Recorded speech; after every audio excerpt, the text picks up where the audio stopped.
Alléluia. Merci Seigneur Jésus, Père éternel, pour ce merveilleux moment de louange et d'adoration, Père. Je te bénis, je te rends grâce, je te remercie pour ta bonté, pour ta fidélité. Sans toi, je ne suis rien, sans toi, je ne peux rien faire, Seigneur. Je te prie de me diriger, de me conduire, Seigneur, au travers de l'explication du message d'aujourd'hui, Seigneur, Père éternel. Je te prie d'utiliser ma bouche, Seigneur, et de me faire grâce, Seigneur, Père éternel. Au nom puissant et glorieux de Yahushua, Mashiach, Jésus-Christ de Nazareth. Prends le contrôle de ma bouche, de mon cœur, de mes lèvres. Amen. Merci Saint-Esprit. Bonjour frères et sœurs en Christ. Le thème de mon message aujourd'hui est la loyauté. La loyauté. Qu'est-ce que la loyauté? La loyauté, c'est en fait c'est une attitude, une disposition du cœur à être droit, à être juste, à être stable, à être fidèle. Tout simplement. La loyauté, c'est la fidélité. Et on peut voir que Dieu aime la loyauté. Dieu aime ceux qui sont fidèles, ceux qui ont un cœur pur, qui sont droits et qui lui sont attachés, qui lui sont fidèles.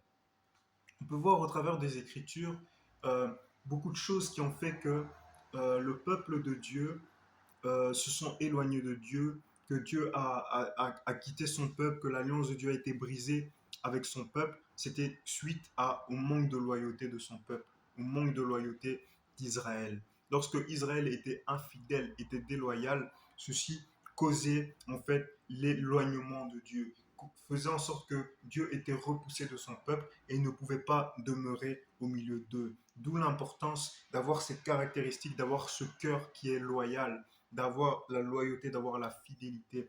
Et c'est quelque chose qui est très combattu aujourd'hui dans la fin des temps. Les gens sont de plus en plus déloyaux, de plus en plus infidèles. Les gens cherchent leur propre intérêt au lieu de chercher l'intérêt de Dieu.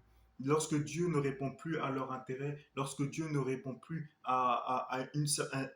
au désir de leur cœur, à une prière, ainsi de suite, ils vont l'abandonner. Ils vont dire, ok, Dieu, tu n'existes pas, Dieu, tu n'es pas là, etc. Et ils vont être déloyaux. Mais Dieu permet parfois que l'on passe par ces moments de silence, ces moments de désert où on n'a plus forcément de réponse de sa part pour tester notre fidélité, pour tester notre loyauté.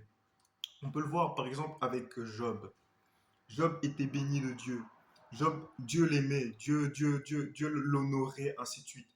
Mais Satan, qui parcourait toute la terre, s'est présenté devant Dieu et a dit, mais Dieu, si cet homme t'est aussi loyal, si cet homme t'est aussi fidèle, c'est parce que tu lui as donné tellement de choses, tellement de biens, tu l'as béni plus que tout homme sur la terre. C'est normal que cet homme soit loyal, mais je te promets que si tu en retires tout cela, si tu le retires toutes les bénédictions, tous les biens que tu lui as donnés, il va te maudire en face, il va te maudire, ainsi de suite. Il va être déloyal. Ici, c'est une question de loyauté.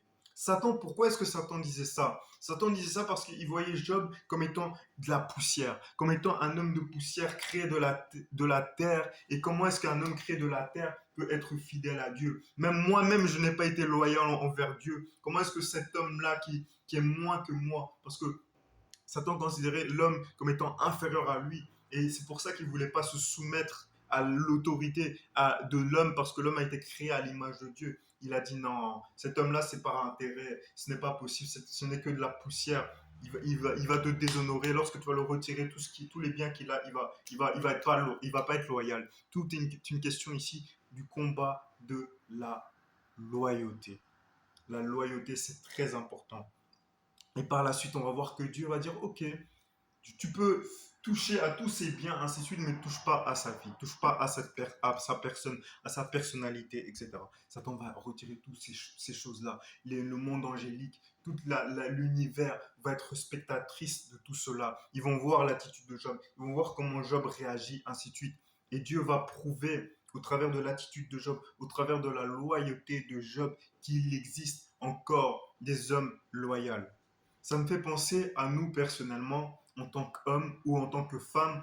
Vous pouvez avoir été déçu par quelqu'un, par une personne, dans votre relation, ainsi de suite. Et maintenant, vous avez ces mauvaises pensées, ces pensées de l'ennemi qui te disent les hommes sont des personnes déloyales. Ouais, tous les hommes sont comme ça. Tous les hommes se comportent comme ça. Aucun homme n'est fidèle. Aucun homme n'est comme ça. Aucun homme n'est comme ci. Mais Dieu a prouvé justement que cette façon de penser, cette façon de croire est diabolique. Cette façon de croire est mauvaise. Et il a prouvé au travers de Job qu'il existe encore des hommes qui sont à l'image de Dieu, qui ont en eux la caractéristique de la fidélité, qui ont en eux la caractéristique de la loyauté. Et il va le prouver à Satan au travers de Job. Mon frère, ma soeur, si tu as été déçu par une personne qui t'a été déloyale, qui a manqué de fidélité, sache que ce n'était pas la bonne personne pour toi, ce n'était pas la bonne amitié pour toi, ce n'était pas la bonne relation pour toi. Et continue ta route. Dieu a eu tellement de relations avec des hommes, etc., sur la terre, des hommes qui lui ont été déloyaux, mais Dieu n'a pas perdu foi en l'humanité. Dieu n'a pas perdu foi en des hommes, parce qu'il savait qu'il y avait certains hommes, il y avait des Abraham, il y avait des David, même si certains hommes étaient déloyaux, il y a toujours eu des hommes qui avaient des cœurs loyaux envers Dieu, et qui, lorsqu'il faisait des fautes, c'est pas parce que tu es tombé, c'est pas parce que tu as péché que tu dois t'éloigner de Dieu, que tu dois fuir devant la face de l'Éternel comme l'a fait Adam. Mais lorsque tu as péché, réagis comme David, parce que David, c'est l'homme selon le cœur de Dieu. David n'était pas parfait, ce n'était pas un homme parfait, mais c'était un homme loyal envers Dieu. Lorsqu'il a péché, lorsqu'il a commis le péché, il s'est repenti. Il a demandé pardonne-moi Seigneur, crée en moi un cœur pur et tout. Il a prié, mais il est revenu entièrement de tout son cœur vers Dieu. Il ne s'est pas caché de devant la face de l'Éternel, mais il a imploré l'Éternel. Il est revenu à Dieu parce que David avait un cœur loyal. David avait un cœur loyal. Mon frère, ma soeur, c'est pas parce que tu es tombé, c'est pas parce que tu as péché hier, c'est pas parce que tu as une mauvaise attitude, que tu as des mauvais penchants. David lui-même le dit, je suis né tout entier dans le péché. Je suis né tout entier dans le péché parce que je sais qu'il y a des autels sur ma vie. Je sais qu'il y a des pactes, il y a des alliances que mon père, que ma mère traînent et qui parlent contre ma vie, qui parlent sur ma vie. Mais Seigneur, mon Dieu, délivre-moi de tout cela. Délivre-moi de tout cela. Des fois, il y a des choses, mon frère, ma soeur, que tu fais, que tu accomplis, t'as des penchants, t'as des choses que tu fais, mais qui sont comme naturelles. Pourquoi? Parce que c'est la loi du péché. Ce sont des autels qui parlent sur ta vie. Il faut les briser. Il faut les briser parce que tu es encore dans ce corps de chair. Et c'est ça qui te pousse à mal agir. Et on le voit même avec David. Il agissait mal. On le voit même avec l'apôtre Pierre. L'apôtre Pierre, qu'est-ce qui s'est passé? Il a renié Jésus. Il a été déloyal envers Jésus. Il avait, dans sa nature, il avait la déloyauté. Dans la nature de Pierre, il était déloyal et il le savait lui-même, il ne le savait pas. Lui-même, il ne le savait pas. Lorsque Jésus a dit, oui, quand on va me persécuter, lorsqu'on va venir me prendre, etc., vous tous, vous allez fuir, vous allez pas dire, ah, Pierre, il a dit, ah, non, moi, Seigneur, jamais, je combattrai pour toi et tout. Mais lorsqu'est venue la tribulation, lorsqu'est venue la tentation, Pierre a eu peur. Il a commencé à se cacher, il a renié le Maître, il a renié le Seigneur Jésus-Christ. Il ne savait pas qu'en lui, il avait cet autel, il avait cette nature de péché qui était le reniement, la déloyauté. Mais Jésus, qu'est-ce qu'il a fait? Jésus a dit, Pierre, Satan a demandé à vous cribler. Satan a demandé à vous cribler, vous tous là, les apôtres, à vous cribler, mais j'ai prié pour toi, Pierre, afin que lorsque tu relèveras tous tes frères avec toi. Qu'est-ce qui s'est passé? Satan a vu que dans les apôtres, il y avait des trucs qui lui appartenaient. Il y avait des caractéristiques qui lui appartenaient et il le réclamait. Il a réclamé cela à Dieu. Il a dit, ok Dieu, tu utilises les apôtres, etc. Mais regarde comment Judas il est. Regarde comment Pierre il est. Regarde comment c'est un traître, c'est un ironie. Regarde la nature qu'il y a dans tel disciple, dans tel disciple. Eux, ils sont trop impulsifs. Eux, ils sont trop comme ça. Ils sont trop comme ci. Et toutes ces choses-là ont fait qu'ils sont tombés. Ils n'ont pas su tenir dans la prière. Mais la parole de Dieu nous dit que Jésus a prié pour eux afin que leur foi ne défaille point, afin qu'ils ne restent pas dans ces conditions. Il a intercédé pour eux. Et lorsque Satan est venu et il les a criblés, Pierre a été fortifié et il s'est relevé. Mais qu'est-ce que l'on voit? On voit que par la suite, ça ne s'est pas terminé comme ça. Les disciples ont encore été criblés. Et on sait que Pierre, euh, Jésus avait prophétisé la manière dont il devait mourir. Il a dit, voilà, vous mourrez comme ça, ainsi de suite. Et les disciples ont eu peur. Ils ont fait, oui, mais lui, là, Jean, celui qui a écrit l'Apocalypse, Et lui, là, comment va-t-il mourir? Jésus l'a regardé Pierre, il a dit, que t'importe, toi, viens et suis-moi. Toi, viens et suis-moi. Qu'est-ce que c'est que cela? C'est la tribulation. Ils ont été criblés par Satan. Ils ont été criblés par Satan. Et on sait qu'ils sont tous morts de manière vraiment terrible. On sait que Pierre, il a été crucifié. Il a été crucifié. Il a voulu ne pas être crucifié en l'air comme ça, comme son maître. Mais il a voulu être crucifié la tête en bas. Mais on sait que Jean, le disciple que Jésus aimait, dont Pierre a dit, oui, et lui, qu'est-ce qui va lui arriver? On sait qu'il a été mis dans un bain d'huile bouillante. Mais il n'est pas mort de cela. Mais ils ont souffert. Les apôtres ont été criblés par Satan. Mais Jésus a prié pour eux. Jésus a prié afin que leur foi ne défaille point. Et ces hommes ont été loyaux jusqu'à la fin. Frères et sœurs en Christ, jusqu'à la fin. Je ne viens pas vous prêcher un message dilué. Je ne viens pas vous prêcher un message pour vous dire tout est beau, tout est joli, tout est comme ça. Non, je viens vous révéler que derrière l'évangile, derrière ce que nous prêchons, il y a des réalités spirituelles. Les disciples, les apôtres n'ont pas rigolé. Il y a des hommes qui sont morts pour l'évangile. Il y a des hommes qui ont été persécutés pour l'évangile. L'évangile, ce n'est pas un livre de bisounours, frères et sœurs en Christ. Il y a des réalités. Jésus-Christ a dû venir sur la terre afin de donner sa vie pour toi et pour moi, afin que son sang coule et nous purifie, frères et sœurs en Christ. Là, parfois, on a tendance à sous-estimer Satan. On sous-estime Satan. Pourtant, Dieu parle avec Satan. Dieu dialogue avec Satan. Dieu a un échange avec Satan. Et Satan a une voix qui porte, en fait. Dieu ne déconsidère pas Satan, frères et sœurs en Christ. Aussi bizarre que ça peut vous paraître, Dieu a de la considération pour toute création, toute créature, et il écoute. Il écoute. Et Satan a dit, ok, mais regarde, il y a le mal, il y a ça qui m'appartient en eux, je le réclame, etc. C'est pour ça qu'il ne faut pas rigoler, il ne faut pas jouer avec le péché. Ce n'est pas une blague. Ce n'est pas une blague, le péché. On peut lire 1 Corinthiens 4, 1 à 2, s'il vous plaît. 1 Corinthiens 4, 1 à 2. 1 Corinthiens 4, 1 à 2, je lis au nom de Jésus. Ainsi, qu'on nous regarde comme des serviteurs de Christ et des dispensateurs des mystères de Dieu.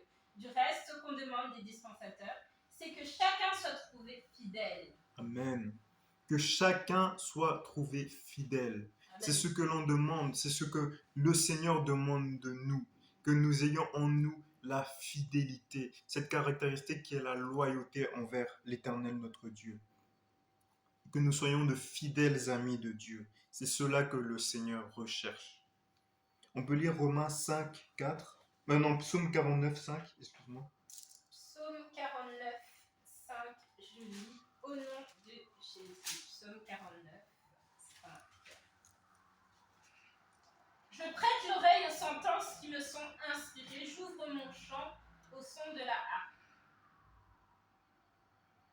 Psaume 149, 5. Tu peux continuer? Pourquoi craindrais-je le jour du malheur lorsque l'iniquité de mes adversaires m'enveloppe?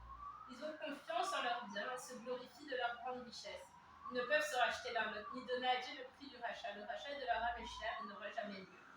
Ils ne vivront pas toujours, ils n'éviteront pas la vue de la fausse, car ils la verront. Les sages meurent, l'insensé, le stupide périssent également, et ils laissent à d'autres leurs biens. Ils s'imaginent que leurs maisons seront éternelles, que leurs demeures subsisteront d'âge en âge, eux dont les noms sont honorés sur la terre, mais l'homme qui en honore n'a point de durée, il est semblable aux bêtes qu'on égorge. Telle est leur voix, leur folie, et ceux qui les suivent se plaisent à leur discours, comme un troupeau ils sont mis dans le séjour des morts. La mort en fait sa pâture, et bientôt les hommes droits les foulent aux pieds.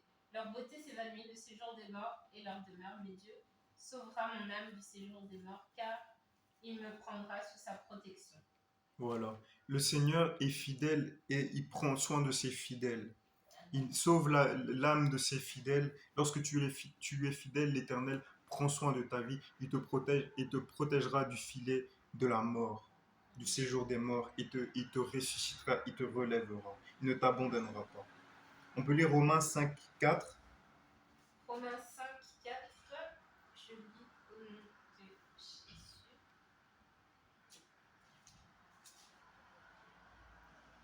La persévérance, bien plus, nous nous glorifions l'affliction, sachant que l'affliction produit la persévérance. La persévérance, la victoire dans l'épreuve, et cette victoire, l'espérance.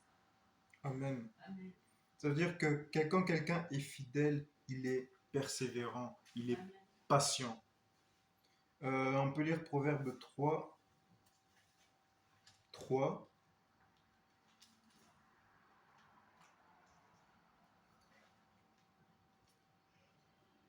Alors, Proverbe 3, 3. Que la bonté, la fidélité ne t'abandonnent pas. Lis-les à ton cou, écris-les sur la table de ton cœur. Amen. Amen. La bonté et la fidélité ne doivent pas t'abandonner. Il faut que tu l'aies sur toi. Il faut que ce soit lié à toi. Et dans Proverbe 2, 8, on peut lire Proverbe 2, verset 8. En protégeant les sentiers de la justice et en gardant la voie de ses fidèles. Dieu garde la voie de ceux qui lui sont fidèles. Sois toujours bon et fidèle. On peut lire Ésaïe 26, verset 2. Ésaïe 26, verset 2.